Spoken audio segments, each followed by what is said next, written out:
अस्सलाम वालेकुम my YouTube family, कैसे हैं आप सब लोग। दिस इज़ संडे मॉर्निंग 13 अगस्त। मौसम बहुत खूबसूरत था। मेरी बेटी ने कहा मम्मा बाहर से पूड़ियाँ खाने चलते हैं, तो मैंने कहा चलो आज नाश्ता आपको बाहर से करवाती हूँ। उसके बाद हम थोड़ी देर के लिए लॉन्ग ड्राइव पे निकल गए। मौसम बहुत खूबसूरत था, बहुत मज़ा आया। और फिर उसके बाद मैंने 14 अगस्त की तैयारी करनी थी। मैंने हमेशा अपने बच्चों को 14 अगस्त की शॉपिंग करवाई है। जो भी उनको चाहिए होता है, उनको जो भी उनकी पसंद की चीज़ होती है वो ख़रीद के उनके लिए अलग अलग पैकेट्स बनवाना, ताकि वो अपनी चीज़ें मिक्स ना करें। ये हमेशा से मेरी लेगेसी रही है। ठीक है। इस दफ़ा 14 अगस्त पे जब स्टॉल्स पर गए तो मेरी बेटी ने कहा कि मम्मा आप आज इस दफ़ा चीज़ें पसंद करें, मैं आपको अपने पैसों से चीज़ें दिलाती हूँ। तो मैंने झंडियों का पैकेट, जो कि मेरे लिए बड़ा यादगार है, मैं आगे चल के आपको बताती हूँ कि ये झंडियों का पैकेट हम कैसे बनाते थे। ये तो बनी बनाई झंडियाँ मिल रही हैं ना, तो मैंने बनी बनाई झंडियाँ धागे पे लगी हुई ली और एक पाकिस्तान का बैज लिया, पाकिस्तान के फ्लैग वाला बैज लिया मैंने एक, और उसी तरीके से थैली में डलवा के मेरी बेटी ने मुझे गिफ्ट किया। मुझे बहुत खुशी हुई। ये देखिए मैंने झंडियाँ ली हैं और ये पाकिस्तानी फ़्लैग का बैज लिया है मैंने, जो मुझे बहुत पसंद है शुरू से। और ये थैली में डाल के मेरी बेटी ने मुझे गिफ्ट किया है। तो घर आए वापस तो मैंने कहा चलें अब आप इनको एंट्रेंस पे लगा लें। ये मेरी बेटी इसको डेकोरेट कर रही है। ठीक है, बिल्कुल मुझे अपना बचपन याद आ रहा है। हम भी अपने बचपन में मेरी अम्मी आटे की लेई बना कर देती थी हमें। मैं, मेरी बाजी और मेरा भाई वो झंडियाँ लेकर आता था, और वो ये वाला जो सूतर है जिस पर ये ऑलरेडी लगी हुई हैं, हम मिट्टी की आटे की लेटी लगाकर इसको सूतर चारपाई के इर्द गिर्द बांध कर फिर उसको ख़ुद बनाते थे। ठीक है, ख़ुद बनाकर फिर छत पर जाकर छत के दोनों साइड्स पर इसको हम बांधते थे और 14 अगस्त मनाते थे। मैं, मेरी अम्मी, मेरी बाजी और मेरा भाई। और रात को जब हम सो के उठते थे तो 15 अगस्त को बारिश हुई हुई होती थी, धागे बाकी रह जाते थे, सारी झंडियाँ बारिश के साथ बह जाती थी। ये हमारे लिए बहुत यादगार इवेंट है। बस ये मुझे याद आता रहा कि ये हम कैसे बनाते थे अपनी अम्मी और बाजी के साथ मिल के। और मेरा भाई इस काम को बहुत शौक़ से करता था। बस यादें हैं। और अब नए बच्चों की, नई जनरेशन की बारी है, माशाल्लाह वो भी अपनी 14 अगस्त इसी तरह शौक़ से मनाते हैं। पूरी एंट्रेंस को मैंने सजा लिया। ज़ाहिर बात है यहाँ पर तो फ्लैट सिस्टम है, यहाँ पर तो इतनी सी जगह है, जितनी जगह थी उस पे हमने इसको डेकोरेट कर लिया और बहुत ही खूबसूरत लग रहा था। वॉल पे कॉर्नर्स पर मैंने लगा दिया और मेन एंट्रेंस पर थोड़े से झंडे लगा दिए।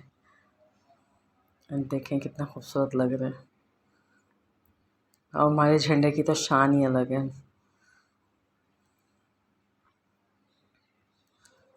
चलें जी, ये 14 अगस्त की तैयारी हो गई है। ठीक है। अच्छा जी, अब ये 13 अगस्त रात को 12 बजे का टाइम है। हम बाहर निकले, हमारे घर के बाहर आतिशबाज़ी हो रही थी। हमने आतिशबाज़ी को एंजॉय किया और रात का डिनर किया, और डिनर करने के बाद हम घर वापस आ गए। अब नेक्स्ट डे का व्लॉग मैं आपके साथ शेयर करूँगी 14 अगस्त का। तो अब यहाँ पर मैं डिनर एंजॉय कर रही हूँ और माशाल्लाह हमने खूब एंजॉय किया। एक मेरा ऐसा ज़बरदस्त सीन मिस हुआ है।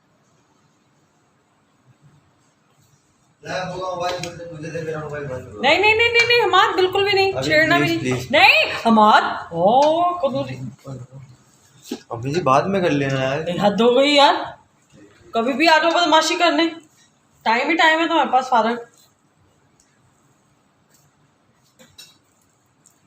एमन को तो बोले मेरा मोबाइल चार्जिंग पे लगा दे यार। एमन वीडियो चार्जर दे दे। और जब माँ की तरह तेरी जानू चैन नहीं आ सकता कि माँ की तरह तेरी जानू चैन नहीं आ सकता क्या है। ओ भाई चार्जर लगा दो और नहीं काट के दे दो।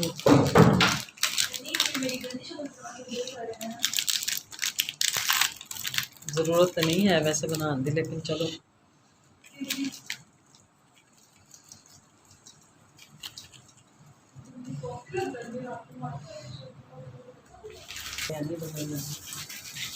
आहा आहा एक्की एक्स की है उनकी तार भी ना नजर आवे ना पेडे ओके।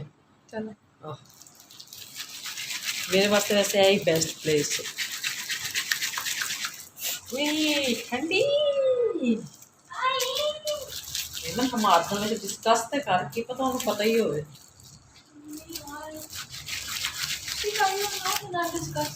ਉਹਦਾ ਦਿਮਾਗ ਖਾ ਲਓਗੇ ਸਾਂਝ ਕੰਮ ਹੈ।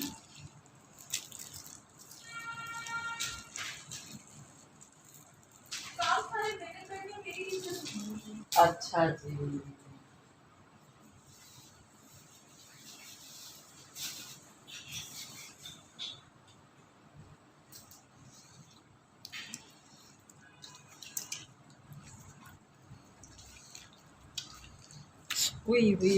ठंडा ठार एमन वो ला दे जरा। आय हाय हाय हाय, तो क्यों इसमें हाथ डाल रही है? बहुत ठंडा है अभी तक। माजी तेरे जमी हुई बर्फ दही आपको ऊपर से निकाल वो दही बर्फ ठंडी नहीं, अब ये रख दो इसको, वो पेन फिल्म दे दो। चलें जी, ये 14 अगस्त की तैयारी शुरू हो गई है। अब फरमाइशी प्रोग्राम चलेगा। जिसको जो चाहिए था वो उसने अपना फरमाइश की। बड़े बेटे को बिरयानी चाहिए थी, हस्बैंड ने शीर खुरमे की फरमाइश की, और दही दही बूंदी मैंने अपने लिए बनाई है। और थोड़ी सी कन्वर्सेशन आपने मेरे बेटे की सुनी। ये साढ़े जेडे पुत्तर होंदे ने ना, ये छोटिया छोटिया गुंडागर्दियां बहुत गर्क करते हैं साढ़े नाल, ठीक है। इन्हां नूं टैक्नीकल मावां बर्दाश्त नहीं होंदियां। ये कहंदियां साडियां देसी मॉम्स ही चंगियां ने, ठीक है। ना मां वास्ते चार्जर का टाइम है, ना मां वास्ते मोबाइल का टाइम है, ठीक है। इन्हां नूं टैक्नीकल मावां नहीं पसंद, देसी मावां पसंद हैं।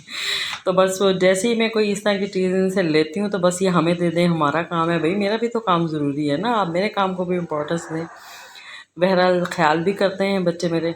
उंज ही मेरा पुत्र ज़रा नड्डा पुत्र है मेरे भरा तना, ठीक है। यही लाडला भी बहुत है मेरा। ਧੀਆਂ तो बड़ियां बीबियां होंदियां ने, पर पुत्तर जड़े ना जड़े जरा नड्डे जे हुंदे ने, पंजाबी च असीं इस्तेमाल करने अक्खड़। जिन्ने अक्खड़ हुंदे ने उन्ने ही लाडले हुंदे ने, ठीक है। बेटियां और बेटे दोनों ही अल्लाह ताला की रहमत हैं, इन्हीं से घर में रौनक होती है। चलें जी, ये बिरयानी की तैयारी शुरू।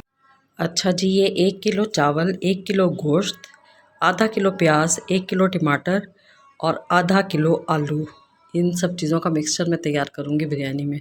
एक शान मसाला मैंने मैरिनेशन में डाला था और एक मैं मसाले में डालूँगी प्रोसेस में। अब ऑयल डाल के मैं इसको ब्राउन कर लूँगी अच्छी तरह। तो आ गए हम अपनी आने वाली थां पे, सैरें भी कर ली, सजावटें भी कर ली। अब इसमें थोड़ा सा अदरक लहसुन डाल दिया मैंने। अदरक लहसुन डालने के बाद 1 किलो टमाटर मैंने कट करके इसमें डालने हैं। अच्छा, इसको मैं प्याज, टमाटर और अदरक लहसुन के अमेज़े को थोड़ा सा नरम करके प्याज के अंदर, इसके बाद मैं इसको ग्राइंडर में डालकर बिल्कुल बारीक पीस लूँगी, क्योंकि मेरे घर में कच्चा बिरयानी की इजाज़त नहीं है, ठीक है। लाइसेंस नहीं है मेरे पास कच्चा बिरयानी का। और ये मैंने मैरिनेट करके स्टार्ट में रखा था। A1 kg गोश्त, इसमें मैंने शान भाईजान का मसाला डाला था 1 पैकेट, और 1.5 पाव के करीब दही डाली थी, ठीक है। और फिर मैंने इसको मैरिनेट किए हुए गोश्त को पीसे हुए मसाले में डाल दिया है, ठीक है। आधा किलो प्याज, 1 किलो टमाटर, अदरक लहसुन, और ये मेरा मसाला तैयार हो गया। ऑयल छोड़ दिया है मसाले ने बिल्कुल, क्योंकि व्लॉग काफ़ी लंबा हो जाएगा, मैं रेसिपी को तेज़ तेज़ रिपीट करूँगी, ठीक है। इसमें 3-4 मैंने हरी मिर्चें डाल दी हैं। 1 शान का मसाला इसमें मैंने डाला है और गोश्त को गलने तक पकाया है। चलिए जी, अभी 1 किलो चावल बॉयल कर लिए मैंने, और ये बहुत एहतियात का काम है। चावल को आपने 1 कनी तक तैयार करना है।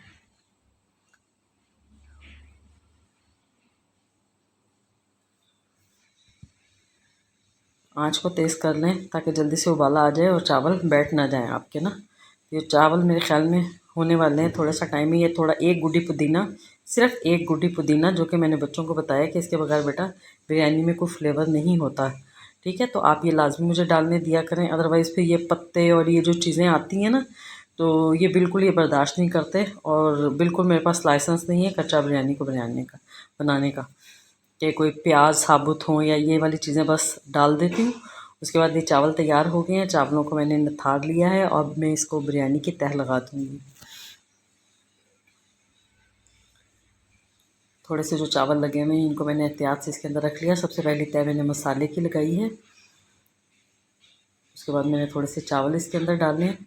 चावल डालने के बाद एक और तह मसाले की लगाई है, और फिर सेकंड तह चावलों की। फिर एक तय मसाले की लगाइए। अच्छा जी, ये सेकंड लास्ट तय है मसाले की।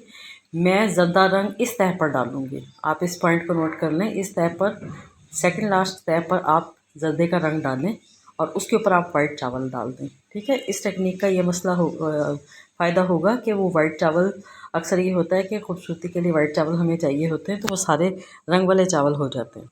ठीक है, जब से मैं इस टेक्निक को फॉलो करती हूँ तो मेरे पास ज़र्दा रंग और वाइट चावल दोनों बहुत अच्छे कलर, अच्छी क्वांटिटी में मौजूद होते हैं, तो मैं उसको प्रेजेंटेशन के लिए अच्छे तरीके से इस्तेमाल कर लेती हूँ। अब मैंने दूसरे चूल्हे के ऊपर तवा गरम कर लिया था और ये दम के लिए मैंने चावल का पतीला उस तवे के ऊपर रख दिया है। चलें आप दही फुल्कियाँ बना ले। बूंदियाँ मेरे पास ऑलरेडी बनी हुई थी। दही को फेंट के, दही में मैंने थोड़ी सी चीनी और थोड़ा सा नमक डाल के इसको फेंट के दही बूंदियों के ऊपर डाल दिया। और इसके ऊपर मैं अब थोड़ा सा पुदीने का पाउडर और थोड़ा सा चाट मसाला पाउडर, दही बड़े का पाउडर डालकर, दही फुल्कियाँ बन गई हैं। अब मैं इसको मीठी चटनी डालकर डेकोरेट कर लूँगी।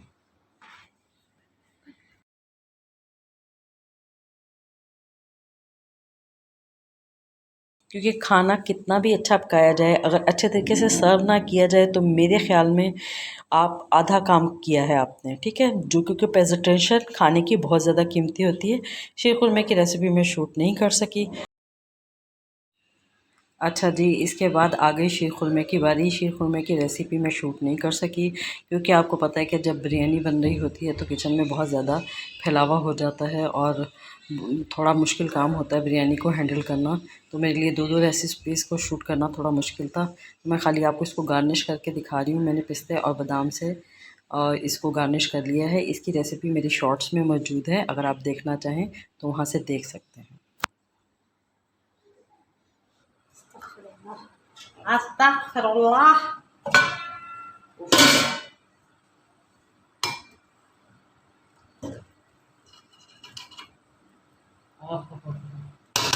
ओए होए शशके, ओ भाई शशके। की कितनों आ रहे हो एंड थोड़ा जो जीरा पाइए आप फिर ओहो, जीरा कितना लगेगा। ले माँ जी बड़ा है खूबसूरत यही वो बनानी है और वो भी बन जाएगी। ओए होए होए, तो विधवा बन गई। क्यों दे वो लो जी, बिस्मिल्लाहिर्रहमानिर्रहीम। ये जा रही है डिश के अंदर। ये बाजी फड़ी नहीं जानी हूँ ताड़े को। बन रही डिश नहीं आ रही। डिश आ जाएगी यार, डिश डिश ने कितने दाम तो चिट्टे चौल है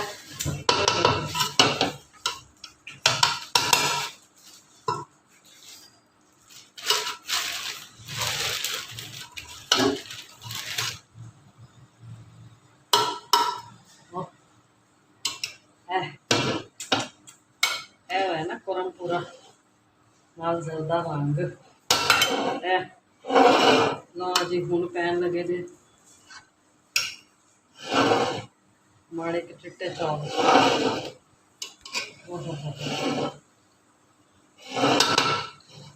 शौकी मारने की कोशिश की थी लेकिन वैसे कोई नहीं बाज जाएगी, बाज जाएगी। लो जी, पूरे हो गए रंग बिरयानी दे। ए लो जी, कर दो ना। ए लो जी, उई माजी उई आपकी मारी हुई हो जाएगी मेरी आपकी सर्विंग करते तक। लो जी, देखा जी रंग पूरे ने। लो जी, लो जी अमन मेरा नालों नाल रहना। ए ला ओए होए होए, एक मिनट है नहीं है जो अंदर ही रहना ए पा के खानी।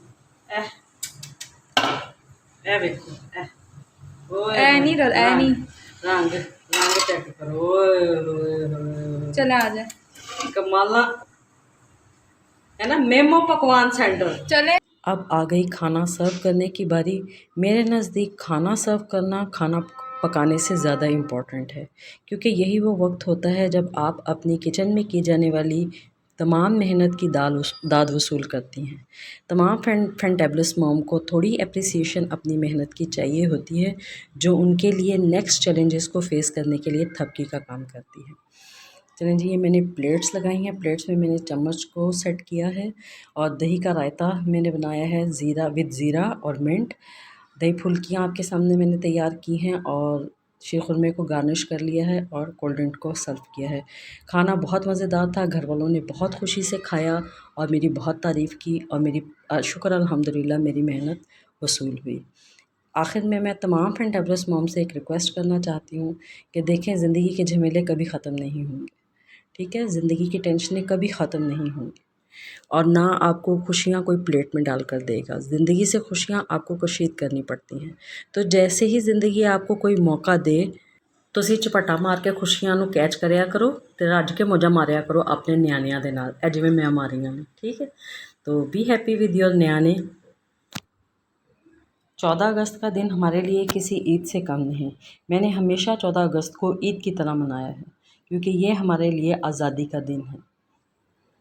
वो आज़ादी जो हमारे बुज़ुर्गों ने बहुत सी कुर्बानियाँ देकर हासिल की हैं। हालात जो भी हों, हमें अपने मुल्क से बहुत प्यार है और इंशाअल्लाह ताला हम तमाम हालात से मुकाबला करते हुए नए और खुशहाल पाकिस्तान की बुनियाद रखेंगे। पाकिस्तान ज़िंदाबाद, पाकिस्तान पाइंदाबाद। अल्लाह हाफ़िज़।